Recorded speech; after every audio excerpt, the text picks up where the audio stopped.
कहानी लेने के देने पड़े एक ब्राह्मण की कहानी है जो रामायण की कथा कहने जाया करते थे। ब्राह्मण को कथा बाँचते हुए कई दिन हो गए, लेकिन एक भी आदमी वहाँ कथा सुनने नहीं आया। एक दिन ब्राह्मण देवता जब कथा पढ़कर वापस लौटे तो राम की मूर्ति ने अपने पास खड़े हनुमान जी से पूछा, हे पवन पुत्र, यह बेचारा ब्राह्मण रोज यहाँ कथा कहने आता है, लेकिन सुनने वाला कोई नहीं। भक्तों के न आने से ब्राह्मण देवता को रोज ही खाली हाथ लौटना पड़ता है। अब जिस दिन कथा समाप्त होगी उस दिन ब्राह्मण को कुछ न कुछ मिलना जरूरी है। यदि उस दिन भी कुछ न मिला तो बेचारे को बड़ी निराशा होगी और हमारी भक्ति में उनका विश्वास नहीं रहेगा। हनुमान जी ने उत्तर दिया, भगवान, आप इस बात की चिंता न कीजिए।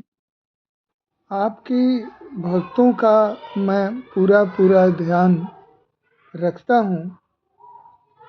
ब्राह्मण देवता की दक्षिणा का इंतजाम कर लिया गया है।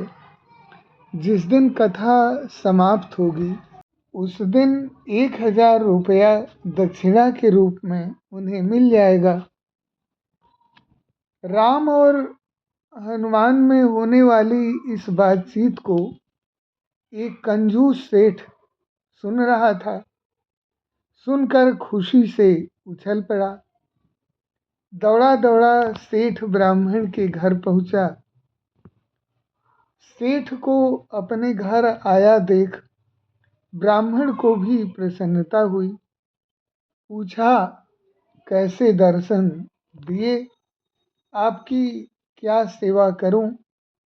सेठ बोला, महाराज जी, सेवा करने के लिए भगवान ने मुझे आपके चरणों में भेजा है। आपसे कुछ निवेदन करना चाहता हूँ। पंडित जी ने कहा, हमारे धन्यवाद, बताइए क्या कहना चाहते हैं। सेठ बोला, इतने दिनों से आप मंदिर में कथा कहते आ रहे हैं और अब कथा की समाप्ति का समय आ गया है।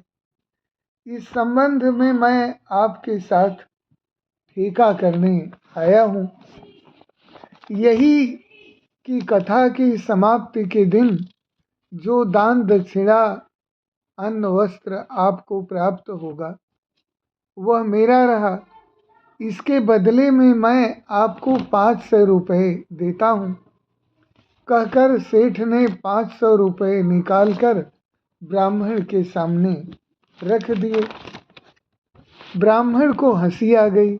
बोला, सेठ जी, क्यों मेरी हंसी उड़ा रहे हैं? आप देख रहे हैं कि मैं कई दिनों से कथा कर रहा हूँ, लेकिन श्रोता तो एक भी नहीं आता। मुझे लगता है कि समाप्ति के दिन भी वहाँ कोई नहीं आएगा। जब भक्त लोग ही न आएंगे तो दान दक्षिणा कहाँ से मिलेगी? सेठ बोला, कोई बात नहीं, चाहे कुछ मिले या न मिले, वह तो मेरे भाग्य की बात है। जितना मिलेगा वह मेरा। उसके बदले में आप 500 रुपये रख लीजिए। सेठ के आग्रह पर पंडित जी ने रुपए ले लिए। वे मन ही मन प्रसन्न थे।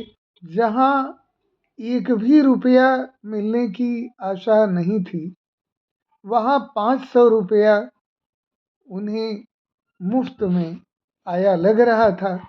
बात पक्की हो गई। कथा की समाप्ति के दिन सेठ जी ब्राह्मण को लेकर मंदिर पहुँचे।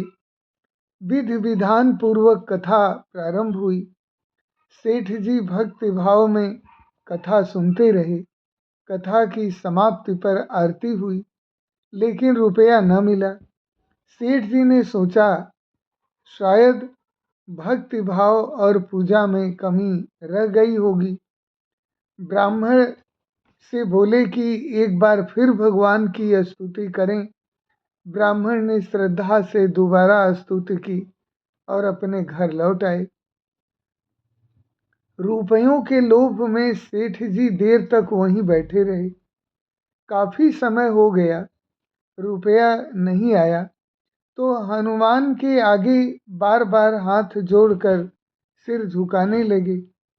दोपहर हुई, फिर शाम हो गई।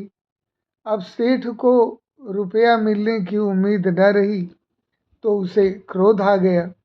उसने पास पहुंचकर जोर की एक लात हनुमान जी की मूर्ति पर दे मारी। नतीजा यह कि लात के पड़ते ही सेठ की टांग वहीं फंस गई। तब तो लेने के देने पड़ गए। अपनी टांग छुड़ाने के लिए सेठ ने भरसक प्रयत्न किए, पूरा जोर लगा दिया, पर क्या मजाल की टांग टस से मस हो। सभी दाव पेंच बेकार हो गए। टांग फंसी तो फंसी रह गई। अब क्या किया जाए। चारों तरफ से रात का अंधकार घिरने लगा। अंधेरा होने पर राम की मूर्ति से आवाज आती सुनाई दी। भगवान राम हनुमान से पूछे कि हे हनुमान जी, आज तो ब्राह्मण देवता कथा समाप्त कर चले ही गए, लेकिन हुआ क्या? कुछ दान दक्षिणा उन्हें प्राप्त हुई या खाली हाथ लौटना पड़ा? हनुमान की मूर्ति ने उत्तर दिया, प्रभु, आपके भक्तों को खाली हाथ मैं नहीं जाने दे सकता। ब्राह्मण देवता बहुत प्रसन्न हैं। कुछ दिन पहले 500 रुपया एडवांस में दिलवा दिया था और अभी 500 रुपये में टांग गिरवी रखी है। जब तक बाकी रकम नहीं मिलती, टांग नहीं छोड़ूंगा। सेठ ने सुना तो उनकी आंखें खुल गई। लगा कि 500 रुपया दिए बिना टांग नहीं छूटेगी। रात भर वह अपनी एक टांग के बल खड़े रहे। सुबह हुई तो अपने घर पर संदेश भिजवाकर रुपया मंगवा लिया और हनुमान के आगे रखकर क्षमा प्रार्थना की। तभी सेठ की टांग छूट सकी।